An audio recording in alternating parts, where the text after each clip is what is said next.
Thank you so much for putting this and for inviting me. This reminded me that I did my PhD in history because I wanted to understand how race making happened in Spanish America, so I could build ways to dismantle it. And so being here is like this is where I'm supposed to be. Okay. So the objectives of this talk are short, and I hope I have time for this. And be having mercy on me and the time. I want to do a very brief tracing of Spanish American race making, enslaving and marooning as a dialect.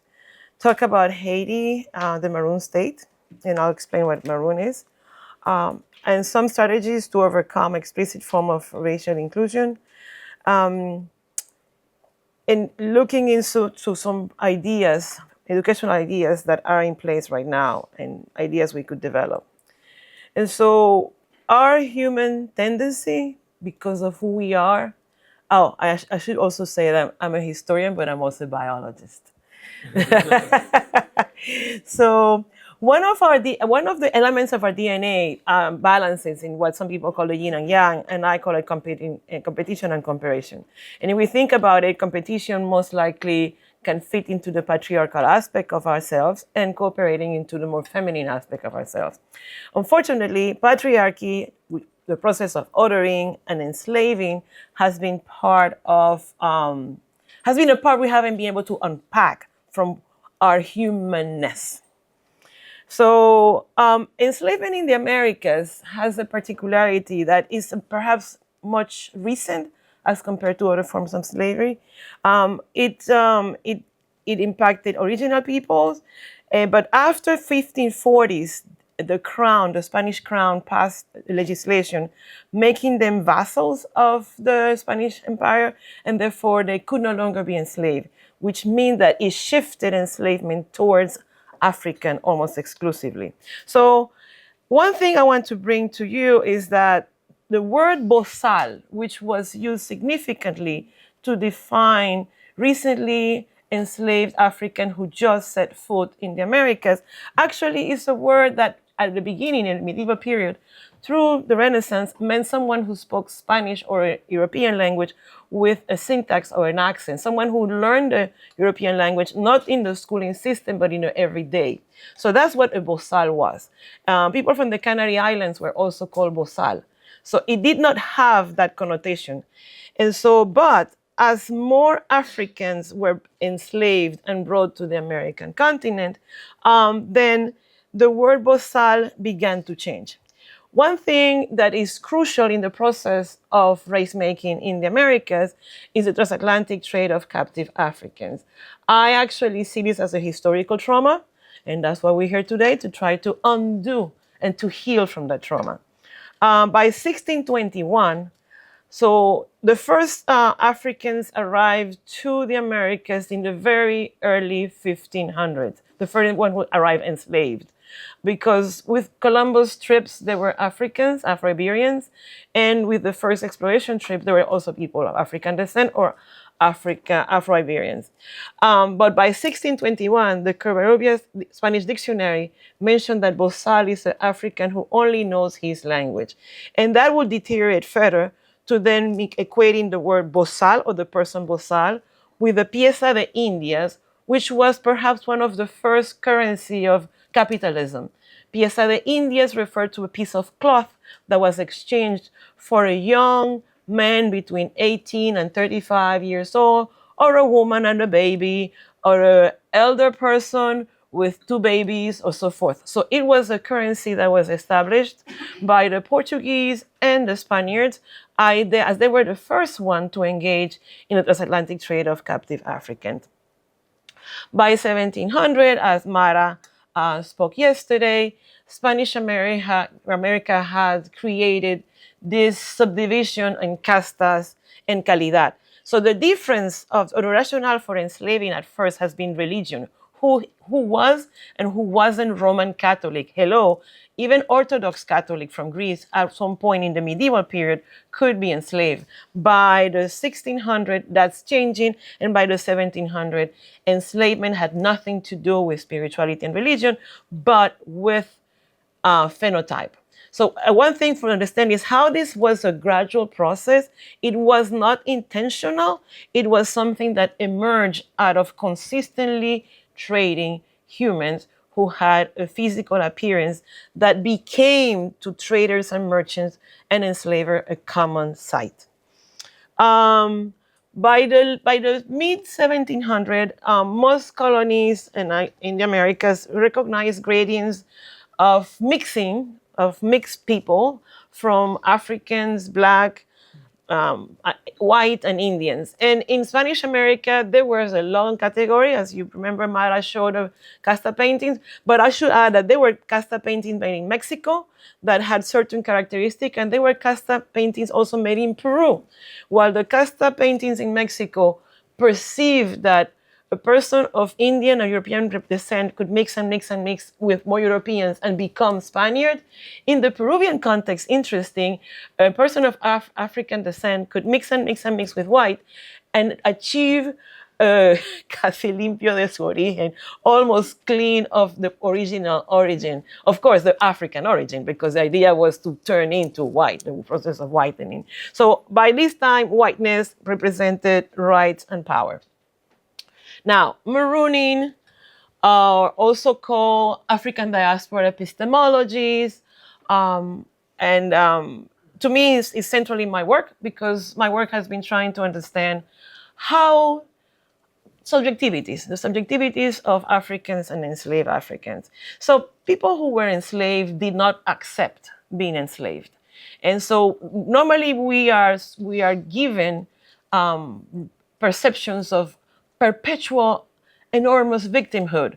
And I'm not denying the suffering, the humiliation, and the oppression enslaved people went through, but I also like to recognize how Africans and deep African descent created a whole wide range of strategies, as wide as they imagine the rights to recover, rights, autonomy, freedom papers, changing of enslaver, and going from one place or the other. So this is just a small list of what they did. They ran away. They staged armed revolts and rebellions. Some of those who ran away did it in groups and established towns. And some towns still have survived after hundreds of years as Afro-centered towns. And I would add, those were Afro-indigenous towns, because in many cases they needed to know the place, where were the rivers, where were the caves, what were the food that was eaten, because although in many cases, not all, was tropical, the species are completely different. And so medicinal plants or things changed from one place to the other. People sabotaged work. They tried to show loyalty to their enslavers so they could not be punished as much. They introduced legal cases against the enslaver, and I can talk about this ad nauseum. They also recreated African-based mixed with indigenous spirituality and culture. And that was the way to find ways to heal and to reclaim that dignity that enslavement wanted to take away from them. And usually this is rarely presented in formal education. In the 1780s, saw a lot of uprisings throughout Spanish America. In the Andean region, Tupac Amaru, and that in several Tupac Katari, they called for abolition of slavery. But of all the armed rebellions that took place, what we know today as the Haitian Revolution shook the world. I mean, shook it and continues shaking it. And most of us don't understand what that was and why Haiti is the way it is. If you check your Google, what was Napoleon Bonaparte Major's loss, it's going to say Waterloo. It was not Waterloo. Napoleon sold Louisiana because he wanted to keep Saint-Domingue, because Saint-Domingue was the most productive epicenter of capitalism. Capitalism emerged in the Caribbean, people, not in the Industrial Revolution. That's the second or the third wave of it. It was trading Africans who will die within 5 to 7 years, and it was so lucrative that it didn't matter. And so I'm not going to talk about the Haitian Revolution because that takes a whole semester. I just want you to know, I just want you to know that this is the Caribbean Ocean, and this here, this little piece is Haiti, and this is the Dominican Republic, and I could also talk about that for a whole semester, and I only have a few more minutes. This is a closer map of Haiti. I just wanted to show one quick thing. The sugar cultivation only happened here. So this part of Haiti was producing 60% of the sugar that was consumed in the world, and this was producing 60% of the coffee in the world. Thank you, my goodness. So Haiti, why Haiti is the way it is. So in its first constitution, this is a very shrunk version of it. No white man can be the master of property, so it could not own people. Haitians became citizens, and that include the Germans and the Polish who had left Napoleon's army and fought with indigenous army.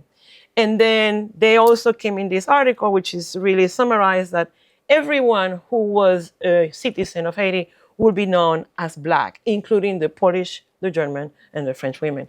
An idea that when we hear about it today, like, what?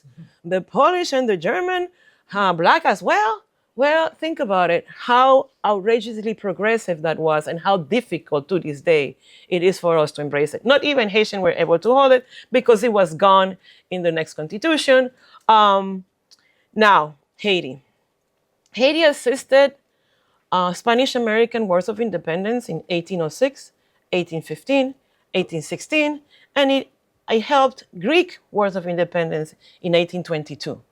But the world could not accept this Black republic embracing Blackness to that level.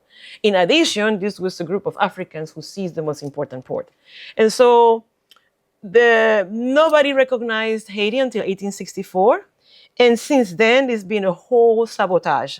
This is a beautiful letter, which from the Spanish consul to the Spanish consul in Haiti to the Spanish ambassador in Washington, calling to include whiteness into Haiti and making sure that if whiteness cannot trespass and invade Haiti, that the whole world needs to keep Haiti in complete dependency, en completa situación de dependencia. And this has 1862 when the Dominican Republic, today, what is today Dominican Republic, had actually rejoined the Spanish Empire. So when we think about the tensions between Dominican Republic and Haiti, they actually have 100+ years, and every day they get more exacerbated. So I just wanted to add that as that's what's going on, this discussion, just to add to what Mayra said yesterday, the ideology of mestizaje gained a lot of support through the writings of Mexican philosopher named Jose Vasconcelos. And one of the things that is so interesting in this writing, which you can all find online, La Raza Cósmica, Misión de la Raza Iberoamericana, is being translated in several languages, that Vasconcelos purposely, although he recognizes Toussaint Louverture and Pétion as amazing people, Blackness is ugly and backward and needs to disappear. That's basically, overtly, over and over, he says that in there. So, and as it needs to disappear, what needs to disappear is Haiti, because Haiti is the source then of proud Blackness. And so I could go forever in terms of negative interventions of the world, the Western world in Haiti. This is just a few. They're in Spanish. The U.S. take possession of the gold of Haiti in 1914, invades Haiti from 1915 to 35, and then through Hollywood demonizes voodoo as this devil-worshipping compared to a beautiful religion that it is. It supports all kind of attacks against Haiti. Thinking of race, the 1936 massacre of Perejil is parsley. And because the Spanish he is not pronounced in French, they will ask a person to say the word perejil. If the person will say perejil, then they'll get slashed with a machete. And if the person could say Perejil, it was assumed it was Dominican. To tell you how crazy racism can be, it can be seen, but at times it has to be utter. So because Dominicans are people of African descent. The US supported dictatorships. Since then, killed the Creole pig, which was one of the main sources of income for peasants. When the US invaded Haiti in 1915, that was the first time peasants were kicked out of their land, and that's the first time people had to leave Haiti. Let me finish. I'm proposing the same way as people marooned. I'm proposing that between November 18 and January 1st, we celebrate and we explore the meaning of Haiti, its symbolism. I want to bring your attention to three tools that are available anti-racism. One of them is this Sankofa that was put together by educators in Puerto Rico. Arrancando mitos de raíz also is some Puerto Rican scholars who have worked with school teachers. And the last one, UPenn put together this website called Despojos en las Américas. It's bilingual and it has some content in Portuguese. And Despojos en las Américas has the beauty that all the entries are below 2,000 words. So school teachers who are usually very busy can use this tool, which in addition has a curriculum which I put together. Thank you.